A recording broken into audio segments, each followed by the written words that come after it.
They moved into the house in late autumn. It was quiet, surrounded by trees that whispered when the wind passed through. Lillian had found the cottage listed for cheap. Too cheap. But after a painful divorce and months of struggle, she wasn't asking questions.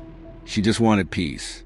A place where her 6-year-old daughter, Ava, could feel safe again. The house was old but charming, the kind with creaking floors and cold windowsills.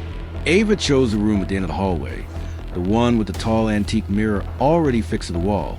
She loved it at first, twirling in front of it like a ballerina. The first few nights were calm. Lillian unpacked boxes. Ava played with her dolls and colored drawings of suns and flowers. Everything felt almost too normal. But on the fourth night, Ava came running into Lillian's room, her small hands trembling. "Mommy," she whispered. "The girl in the mirror is me." Lillian blinked, confused. "What do you mean, sweetie?" "She's copying me wrong," Ava said. She smiled when I was sad. Lillian brushed it off. Nightmares were common for kids, especially after big changes. She tucked Ava in beside her and left the hallway light on. The next night, it got worse. Lillian woke to the sound of whispering, faint, hollow, like wind through a pipe. She stepped into the hallway and paused outside Ava's room. The door was slightly open. Inside, Ava stood in front of the mirror again, perfectly still, staring, but something was wrong.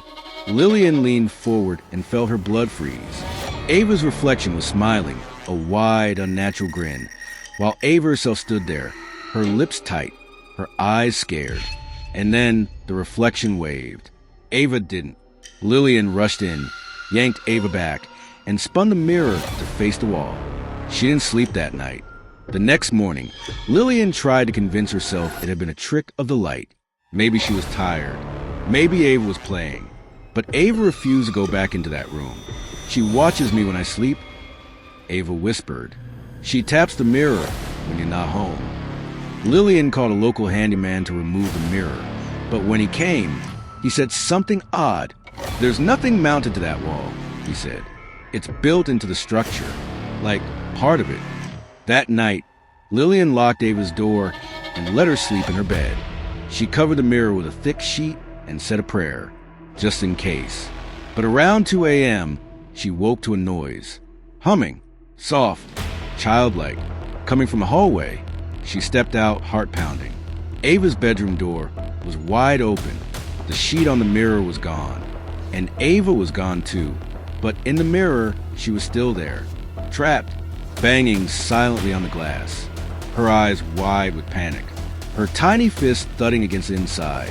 Behind her stood another little girl, identical face, same curls, same dress, but her eyes were black, and she was smiling. Lillian screamed and grabbed a chair. She hurled it at the mirror with everything she had. The glass shattered into 1,000 pieces, and then silence. She searched the house from attic to basement, screaming Ava's name, calling police, neighbors, but no one found her. There was no trace, not even a footprint. The mirror frame was empty now, just a wall. But Lillian never left the house. She couldn't, because sometimes, just before dawn, she'd pass by the kitchen window and see her daughter's reflection in the glass, crying, mouthing the same words again and again. "Mommy, help me." She tried again to break every mirror, every reflective surface, but it didn't matter. Ava's reflection always returned, trapped in a place where smiles meant danger, and mirrors weren't reflections, but doors. If you like this story, don't forget to subscribe for more. And remember, not every reflection is yours. Some are watching from the other side.